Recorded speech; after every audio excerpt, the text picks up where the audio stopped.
Imagine reading a geopolitical thriller, right? Like one where the fate of millions literally hinges on a beauty pageant, a king's insomnia, and a prime minister's severely bruised ego. Right, yeah. It sounds like a movie script. Totally. Now imagine that thriller is actually a book of the Bible, but it's a book that never, like, not even once mentions the name of God. Yeah, it is. I mean, it's the ultimate literary and theological puzzle, really. It is. You have this sweeping narrative of survival and palace intrigue, and yet the primary author of redemptive history is, well, completely off the page, at least explicitly. Which is wild. So welcome to this deep dive. Whether you are a first-year MDiv student currently just drowning in Hebrew paradigm. We've all been there. Oh, yeah. Or maybe you're a dedicated lay leader preparing a Sunday school lesson for your local church this weekend. You were in the exact right place. We were looking right at you, fellow student of the Word. Absolutely. Our mission today is to explore the Book of Esther. And we want to do this not just as like a fascinating bedtime story about a brave queen and a cartoonish bad guy. Right, because it's so much more than that. Exactly. We want to treat it as a rigorous, scripturally grounded text that is, immediately applicable to your local church ministry. So, okay, let's unpack this.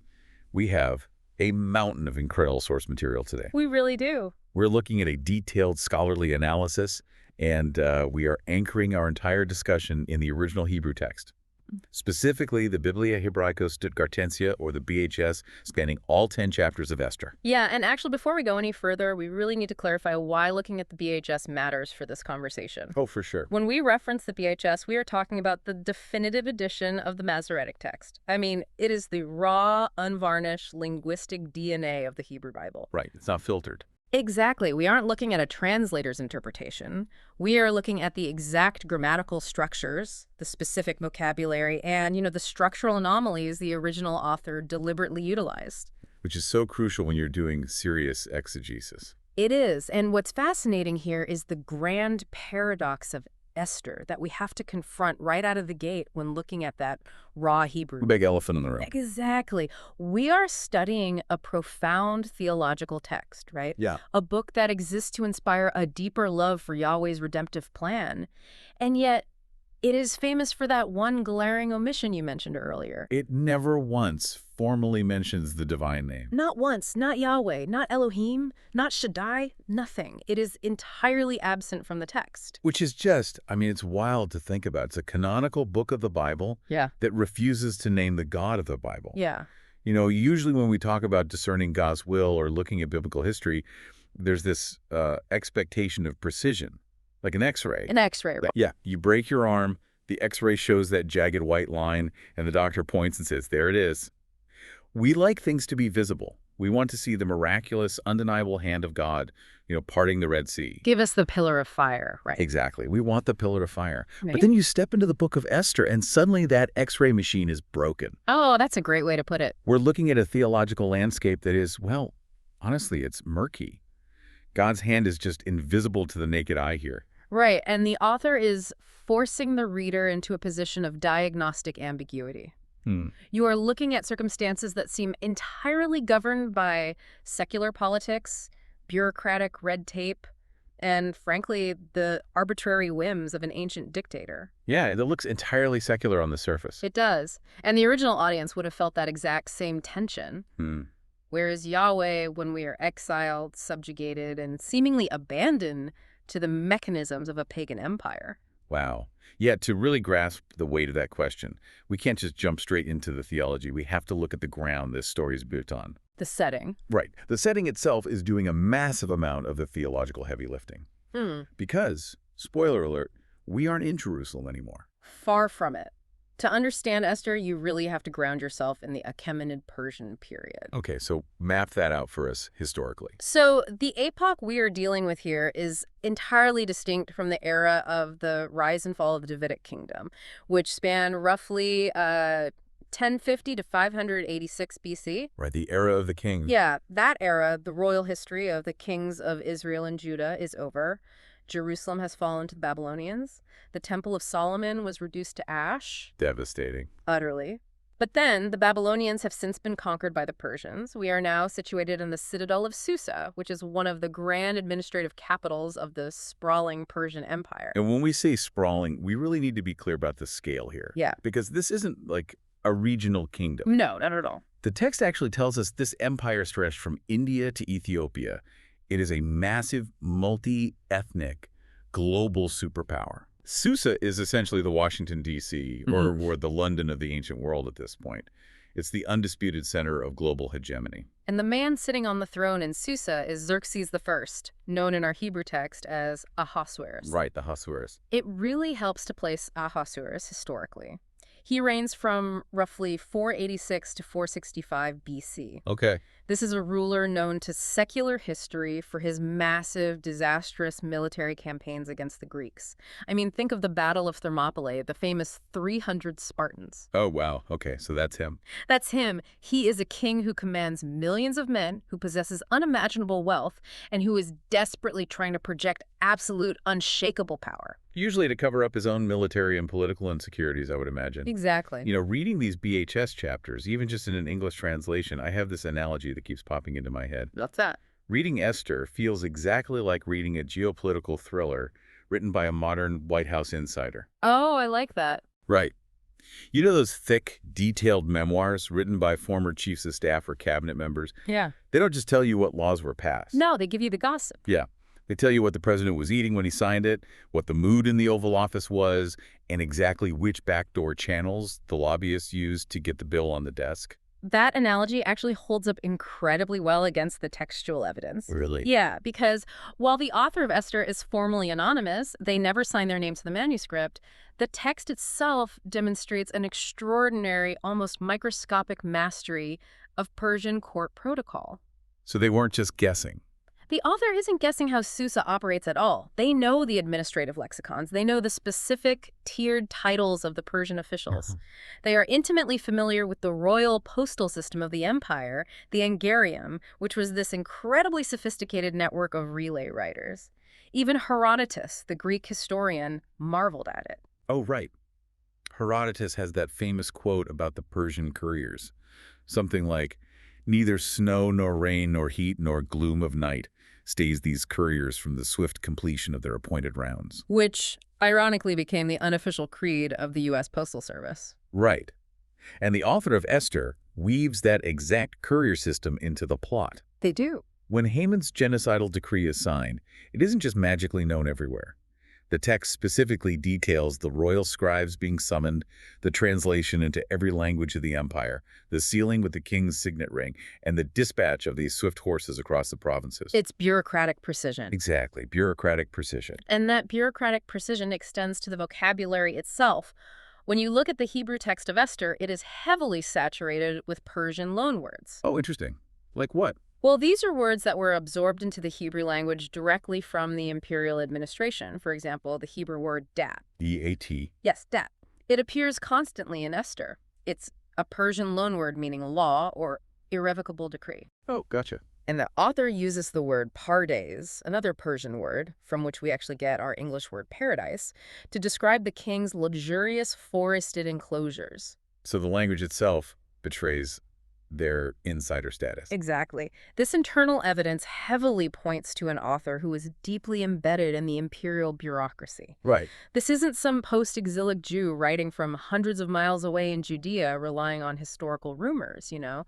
This is someone who walked the halls of Susa. You can really see that in the architectural descriptions, too. Oh, absolutely. The text literally describes the white and blue linen hangings fastened with cords of fine linen and purple to silver rings, the marble pillars, the couches of gold and silver resting on a mosaic pavement of porphyry, marble, mother of pearl, and precious stones. It's so specific. Right. You don't get that level of granular detail unless you have the highest level of security clearance and have physically stood in that courtyard. Furthermore, that level of intimate, historically verifiable detail helps us date the composition of the work. Okay, so when we talk, The presence of these specific linguistic markers, the casual fluency with Persian administrative terminology, and the highly accurate depiction of 5th century Persian customs place the composition in the late 5th to early 4th century BC. so pretty soon after it all happened. Yes, The author is writing relatively close to the events they are describing. Which is vital for our MDiv students and pastors to grasp, because that makes Esther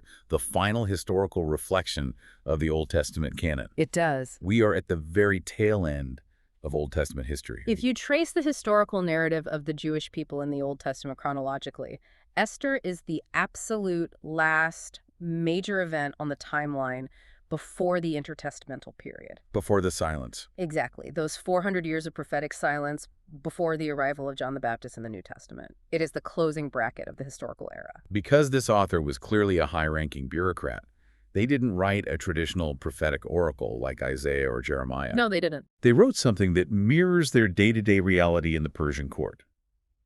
The insider knowledge isn't just there to prove they had a good memory for historical architecture, right? It's carefully arranged. Highly arranged. It's crafted to create a specific kind of literature.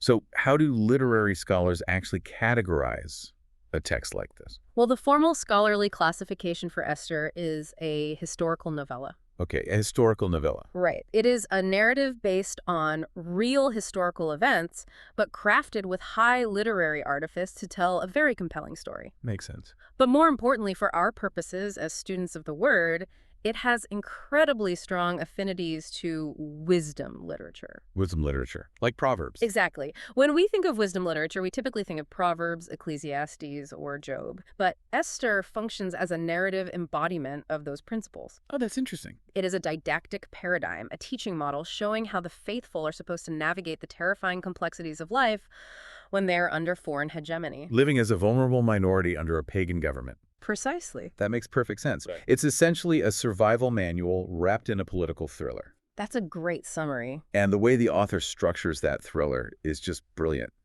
Let's look at the macro structure of this book because it is so tightly woven.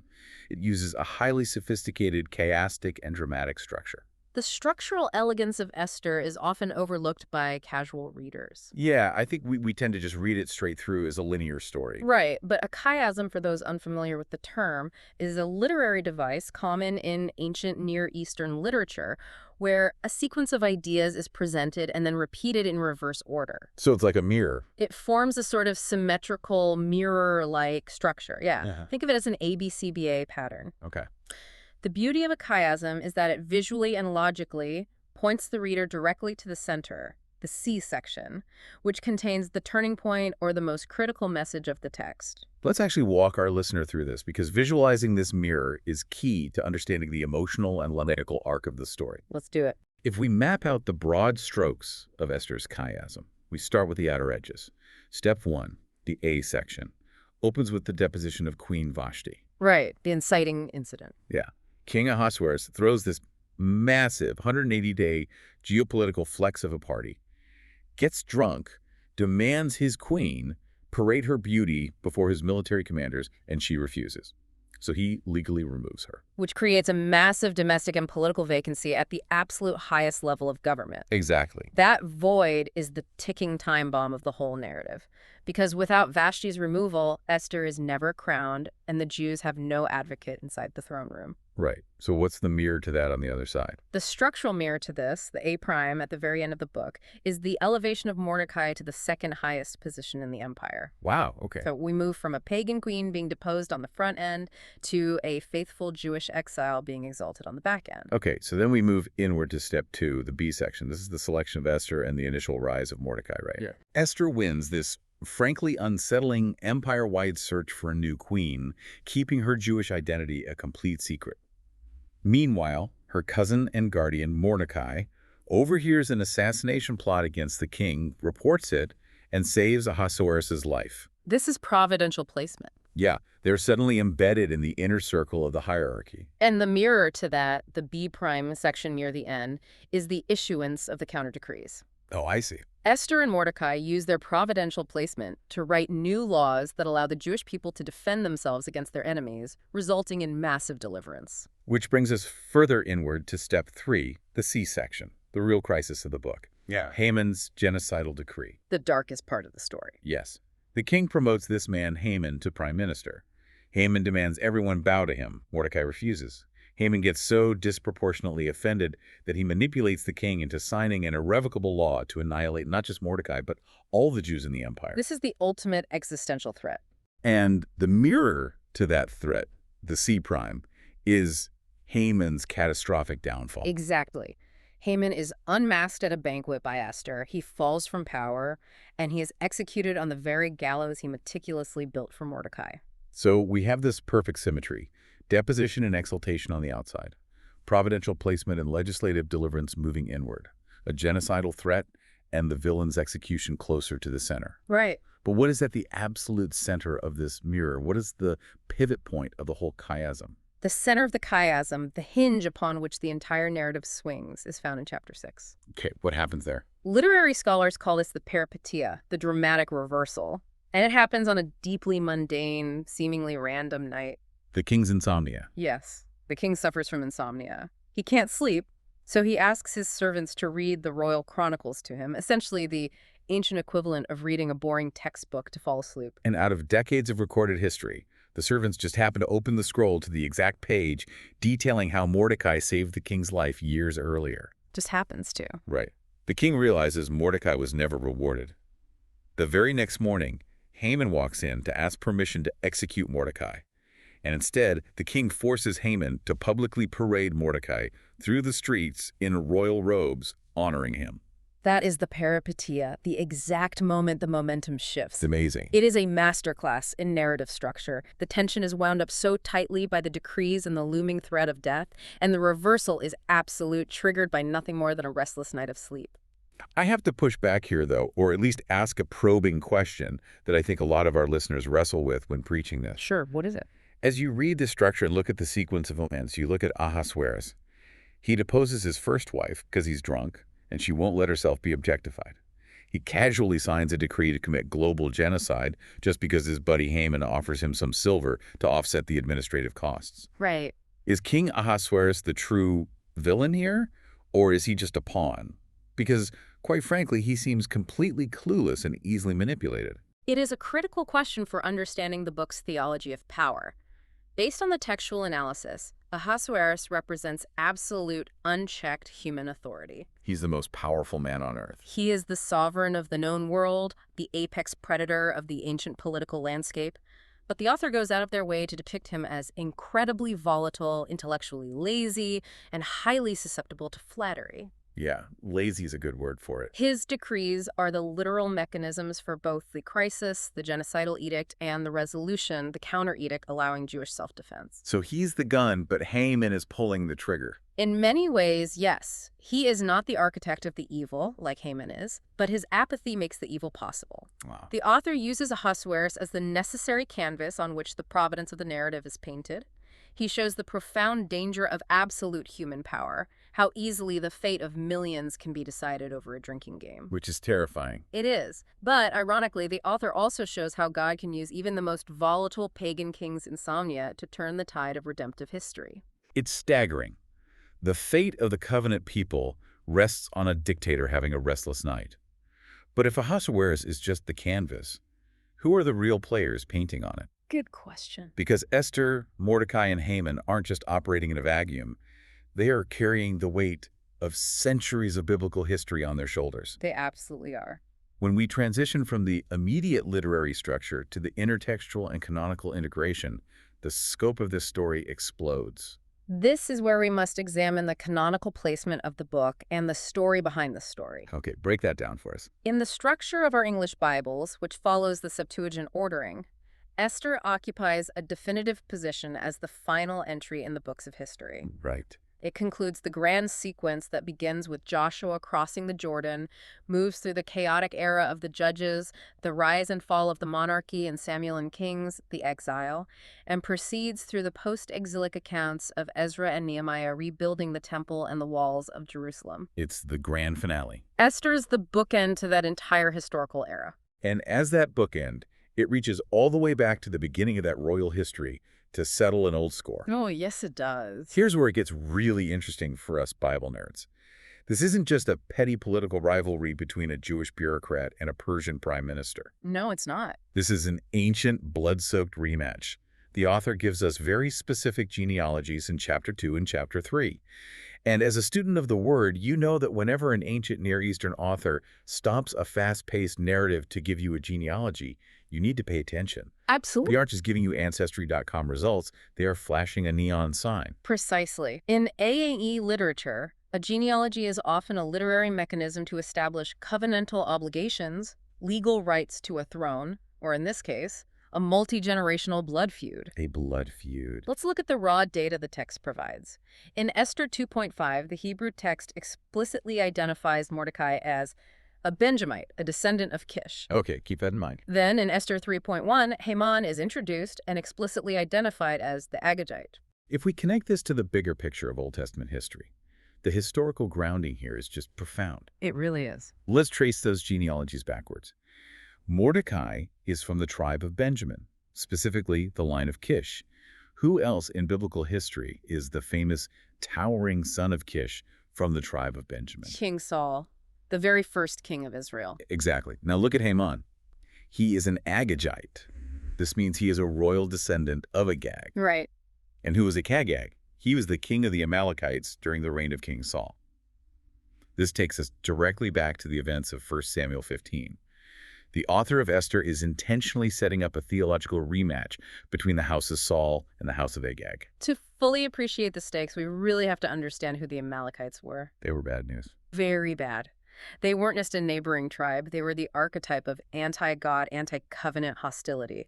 Their enmity goes all the way back to Exodus 17, right after the Israelites had miraculously crossed the Red Sea and were wandering exhausted in the desert. That's the story where Moses has to hold his staff up in the air, right? Yes. Yeah. And as long as his arms are up, Joshua and the Israelites are winning the battle. But when his arms drop, the Amalekites start winning. Aaron and Hur literally have to pull up a rock and hold Moses' arms up until the sun goes down. That's the exact moment. And Deuteronomy 25 gives us the horrific details of why that battle was so significant. What does Deuteronomy say? Moses reminds the people that Amalek didn't just meet them on the battlefield. They cowardly attacked the rear guard. Oh, wow. They targeted the faint, the weary, the sick, and the elderly stragglers. Because of this profound wickedness, God makes a chilling vow in Exodus 17.1. He says, "The Lord will have war with Amalek from generation to generation." A generational curse, basically. Yes. And generations later, God calls King Saul to execute that judgment. Right. In 1 Samuel 15, God gives Saul a divine mandate through the prophet Samuel: completely wipe out the Amalekites, eliminate the threat once and for all. But Saul, who is noted historically as the self-willed king, fails his divine mission. He does. He attacks the Amalekites, but he explicitly disobeys God by sparing King Agag and keeping the best of the plunder, the sheep and the oxen, for himself. He compromises. And Samuel the prophet has to show up furious, and he delivers that devastating line: "Has the Lord as great delight in burnt offerings and sacrifices as in obeying the voice of the Lord? Behold, to obey is better than sacrifice." Ouch. Samuel then personally executes King Agag. But the damage was done. Saul's failure cost him his kingdom. It's the specific moment God formally rejects Saul as king and turns his favor to a young shepherd named David. Which is massive for redemptive history. But more importantly for our context, Saul failed to eliminate the Amalekite lineage. Which brings the narrative tension of Esther into sharp, terrifying focus. Centuries later, in the pagan citadel of Susa, we have Saul's descendant, Mordecai, facing off against Agag's descendant, Haman. Exactly. That is giving me absolute chills. It completely reframes Haman's hatred. When Haman sees Mordecai refusing to bow, it isn't just about a breach of Persian etiquette. No, it's so much deeper. Haman recognizes his ancient enemy. It's ethnic, generational hatred boiling over. It is the resurgence of an ancient evil. What we are witnessing in Esther is the rectifying of an ancestral failure. Wow, rectifying the failure. Mordecai and Esther represent the redemptive completion of Saul's disobedience. Haman's plot to annihilate the Jews is the final, desperate threat of the Amalekite line against the people of God. And this generation, operating not as an autonomous kingdom with a standing army, but as vulnerable exiles, finally brings that ancient, multi-generational conflict to an end. They succeed where Saul failed. They really do. They wipe out the Agagite threat, and notably, the text repeats 3 times in Esther chapter 9 that when the Jews defended themselves, they laid no hand on the plunder. They didn't take the plunder. No. Unlike Saul, who fell to the temptation of the Amalekite livestock, Mordecai and Esther ensure that this is a holy defense, not a war for personal enrichment. They correct the historical failure perfectly. It is a stunning display of canonical integration. The author of Esther is meticulously tying up the loose threads of the books of history. It is a cosmic, multi-generational battle. Yeah. But what is so striking to me, and this is the crux of the whole book, is that this victory is won without a single miraculous sea parting. Right. No miracle. There is no pillar of fire guiding Esther into the throne room. There is no prophetic voice booming from the heavens declaring, "Thus says the Lord." No. How is that possible? How does God orchestrate a victory this profound while remaining completely invisible? That takes us right into the covenantal and biblical theology of the book. And this brings us back to that grand paradox we introduced at the very beginning of our deep dive, the hiddenness of God. The deafening silence. The deafening silence of the Masoretic text regarding the divine name. So what does this all mean for us as theology nerds and local church leaders? How do we preach a canonical book where God refuses to speak? Well, we preach it by introducing our congregations to the concept of non-interventionist providence. Okay, explain that. It's helpful to contrast Esther with the Exodus. In the Exodus, we see interventionist providence. God literally suspending the laws of nature to save his people. Right. He turns rivers to blood, he parts the sea, he drops bread from the sky. It is undeniable, overt, and terrifyingly visible. It's lightning strike providence. Everyone sees the flash, everyone hears the thunder. That is a perfect metaphor. Exodus is lightning strike providence. But in Esther, divine sovereignty is mediated through tectonic providence. Tectonic, I like that. It's like the tectonic plates moving miles beneath the surface of the earth. You can't see the plates themselves, but their unseen movement is shaping the entire visible landscape above. God's hand is working through what looks to the secular eye like a series of wildly improbable, totally natural coincidences. Right. Vashti just happening to refuse the king on the exact day the king was drunk enough to depose her. Yeah. Esther just happening to be beautiful enough to win the pageant. Mordecai just happening to sit at the exact gate where the assassins were whispering their plot. Yeah. The king just happening to have insomnia on the exact night before Haman plans to execute Mordecai. And the servant just happening to read the exact scroll that mentions Mordecai. Yes. If you remove God from the equation, the Book of Esther is a mathematical absurdity of coincidences. It really is. But the theology the author is demanding we recognize is that God's hiddenness is not his absence. He is the primary, albeit hidden, actor behind the scenes. Wow. His providence is weaving together human courage, the volatile whims of pagan kings, and mundane, sleepless nights to meticulously achieve his sovereign will. This theology of hidden providence also gives us a completely different perspective than books like Ezra and Nehemiah, right? Because they are dealing with a very different reality. Absolutely. Ezra and Nehemiah are intensely focused on Zion theology. Right, the return. They document the remnant of Jews who physically returned to the Promised Land, Jerusalem, to rebuild the temple and the walls. They are the visible, active participants in restoring the cultic and covenant community in the Holy City. But Esther deals with diaspora theology. The diaspora being the Jewish people who stayed behind, scattered throughout the 127 provinces of the Persian Empire. Right. The Persian administration famously facilitated the resettlement of Judah under Cyrus the Great, but the vast majority of Jews didn't go back. They built their lives there. Exactly. They had built businesses and families in Babylon and Susa. They stayed in the imperial territories. Which creates a crisis of faith. For a faithful Jew in the ancient world, this creates a massive, agonizing theological tension. Has God abandoned the remnant in exile? Are only the returners in Jerusalem the true covenant people? Does the covenant even apply if you aren't living in the shadow of the temple? It's the ancient equivalent of feeling like you are operating in the secular world while everyone else is doing holy work. Does God still see me here in Susa? And Esther answers that desperate question with a resounding yes. Yeah. God is just as present, just as sovereign, and just as fiercely protective of his people scattered in the pagan diaspora as he is over the priests rebuilding the bronze altar in Jerusalem. I love how the author uses classic wisdom literature tropes to highlight this tension of living in the diaspora. How so? Let's look closely at Mordecai's role. The entire existential crisis kicks off because Mordecai refuses to bow down and pay homage to Haman. Right. The king had explicitly commanded it, But Mordecai refuses. On the surface, it just looks like stubborn pride. But underneath, it is a quintessential wisdom literature trope. The inherent, unavoidable conflict between divine allegiance and state allegiance. There it is. Mordecai realizes that to bow to Haman and Agagite, the sworn enemy of Yahweh, would be a betrayal of his covenant identity. He chooses divine allegiance over state compliance, knowing full well it might cost him his life. It's the exact same theological heartbeat we see in the book of Daniel. Yes, exactly. Daniel getting thrown into the lion's den because he refuses to stop praying to Yahweh. Yeah. Or Shadrach, Meshach, and Abednego refusing to bow to Nebuchadnezzar's golden statue and getting thrown into the fiery furnace. The recurring question of the exile is, how do you live faithfully under a foreign pagan hegemony? And the consistent biblical answer is, you maintain your covenant allegiance, even when the state demands your ultimate, unquestioning loyalty. You draw a line in the sand, even if it leads to the gallows. Precisely. So God is preserving his exiled people through this hidden, tectonic, non-interventionist providence. He uses the stubborn covenantal courage of Mordecai and the intercessory bravery of Esther to stop the Amalekite threat. Right. But here's the massive question we have to answer as conservative scholars. Why must they be preserved? I mean, beyond just the basic human tragedy of a systemic genocide, what is at stake for the rest of the Bible?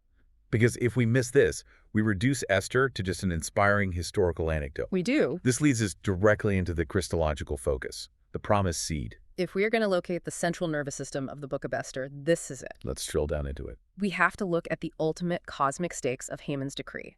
This isn't just a localized ancient tragedy. It is a direct, existential threat to redemptive history itself. Let's really emphasize this for our listeners, because I think sometimes in our local churches, we tend to read these Old Testament stories in total isolation. As moral lessons. Right, like disconnected individual episodes of a TV show, instead of one continuous, unbroken narrative arc pointing to Jesus. To connect the dots, we must understand the scope of Haman's genocidal decree. How big was it? If Haman had succeeded, it wouldn't have just wiped out Mordecai and Esther and Susa.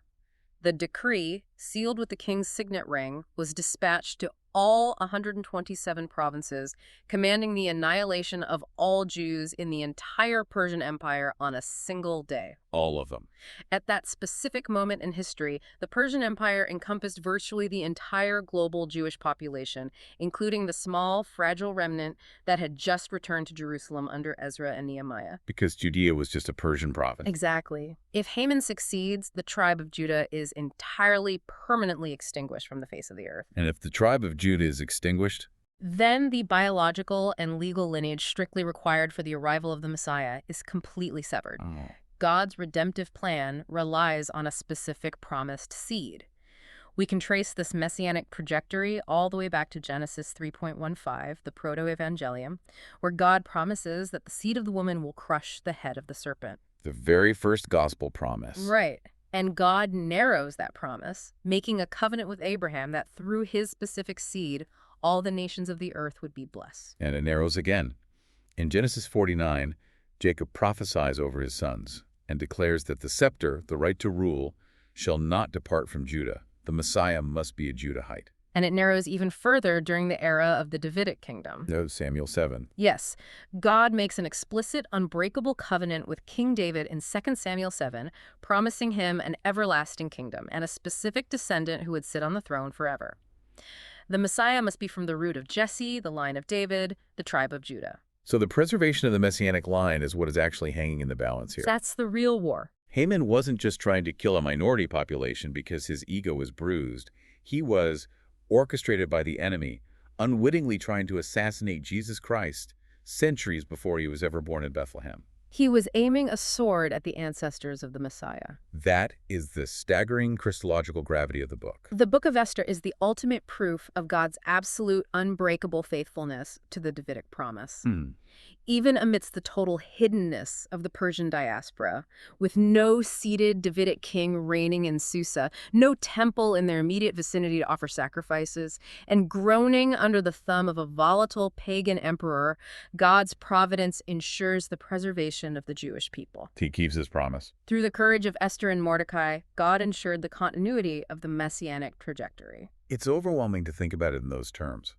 A story about a Persian court, a disturbing beauty contest, and a grumpy prime minister is actually the hinge upon which the arrival of Jesus Christ swings. It really is. If Esther fails, the line of David ends. There is no virgin birth in Bethlehem. There is no cross at Calvary. There is no empty tomb. The stakes of Esther are literally the salvation of the world. And that is exactly how you must move an exegetical workflow in the Old Testament toward fulfillment in Jesus Christ. You don't have to force it. No, you don't have to force an allegorical reading where Ahasuerus is God and Haman is Satan. You simply have to trace the historical lineage. You see that God's hidden hand in Esther was ultimately protecting the promised seed.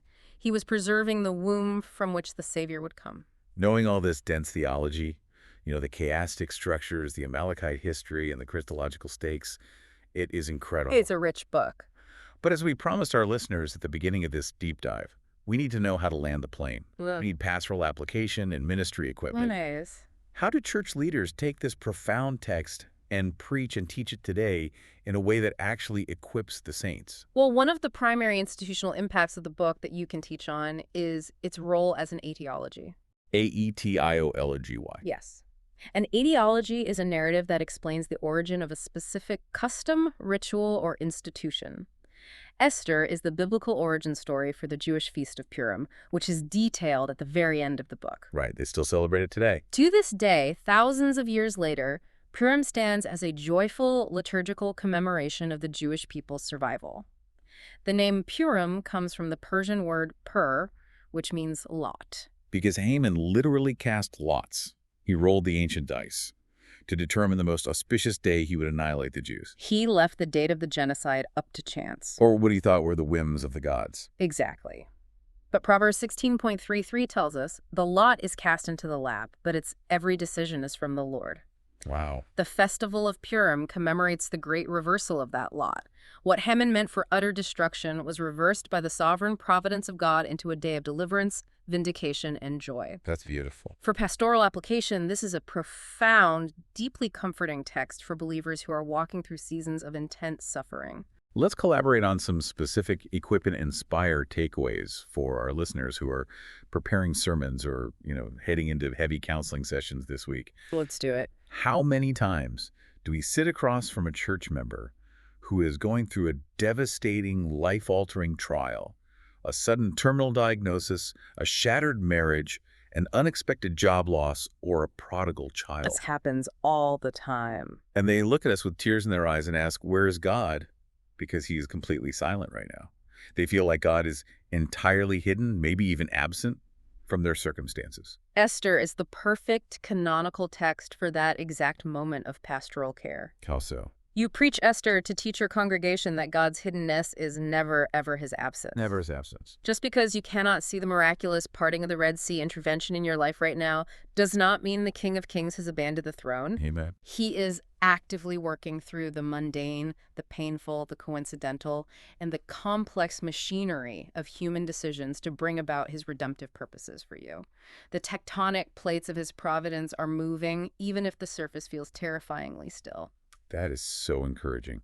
And while we rest in that profound sovereignty, we also have to highlight the courage of Esther as a model for intercessory human agency. Yes, we can't forget her role. We talked a lot about how God uses providence, but we cannot ignore that. He uses people as the agents of that providence. Esther wasn't a passive prop. She had to make an agonizing choice. You did? When Mordecai learns of the decree, he sends a message to Esther, who is isolated in the palace, and he delivers that famous chilling line. Who knows whether you have not come to the kingdom for such a time as this? It is the ultimate call to action. It really is. And Esther's response is a stunning model of intercession. She tells Mordecai to gather the Jews to fast, and she says, I will go to the king, though it is against the law, and if I perish, I perish. If I perish, I perish. She had to risk her own life, approaching a volatile king uninvited, an act punishable by immediate execution, to intercede for her people. She acts as a mediator, willing to absorb the wrath of the king to save her people. Which is a beautiful, albeit faint shadow of what Christ ultimately does perfectly for us on the cross. Exactly. He approaches the throne of justice, absorbs the wrath we deserved, and secures our deliverance. He is the true and better Esther. But for the church today, Esther's "If I perish, I perish" is a clarion call to courageous action in the face of daunting state, cultural or institutional powers. Yes. We aren't called to theological fatalism just because God is sovereign. We are called to faithful, risky obedience. That is the perfect balance to strike in your teaching. Divine sovereignty does not negate human responsibility. It empowers it. It empowers it. Because we know God is ultimately in control of the outcome, we can risk everything to do what is right in the present moment. We are getting to the end of our time on this deep dive, and I want to leave you, our listener, with a final provocative thought to mull over as you prepare your sermons and lead your congregations this week. Leave them with something strong. We explored deeply how the text explicitly links Haman to the Amalekite line, representing an ancient existential enemy of God's people operating under the guise of Persian bureaucracy. The Amalekites were always trying to extinguish the light of God's covenant people. They were the persistent enemy. So consider this. Who or what are the Amalekites in our modern context? I'm not talking about political parties or specific individuals. I'm talking about those hidden systemic forces, the cultural ideologies, the silent idols of our age seeking to subtly extinguish the faithfulness of the church today. That is a piercing question. And more importantly, how might God be providentially positioning you, just like he did Esther, in the precise bureaucratic, corporate, educational, or cultural halls of power needed to intercede? That is the vital question for every believer. You may feel like you are just a middle manager in a secular corporation, a teacher in a difficult and hostile school district, or a nurse on a chaotic floor. But divine providence places the faithful exactly where the battle needs to be fought. You are not there by accident. It goes right back to the beginning of our deep dive today. We naturally want the clean X-ray. We always do. We want the obvious, miraculous sign of what God is doing and exactly where he wants us to go. But most of our lives and most of redemptive history is lived in those murky waters of tectonic providence. Under the surface. The Book of Esther reminds us that even when the X-ray is blurry, even when the culture feels overwhelmingly hostile, and even when God's name isn't explicitly written on the confusing circumstances of our day, the great physician is still entirely in control of the outcome. Amen. Keep studying the Word, keep preaching the gospel, and we will see you on the next deep dive.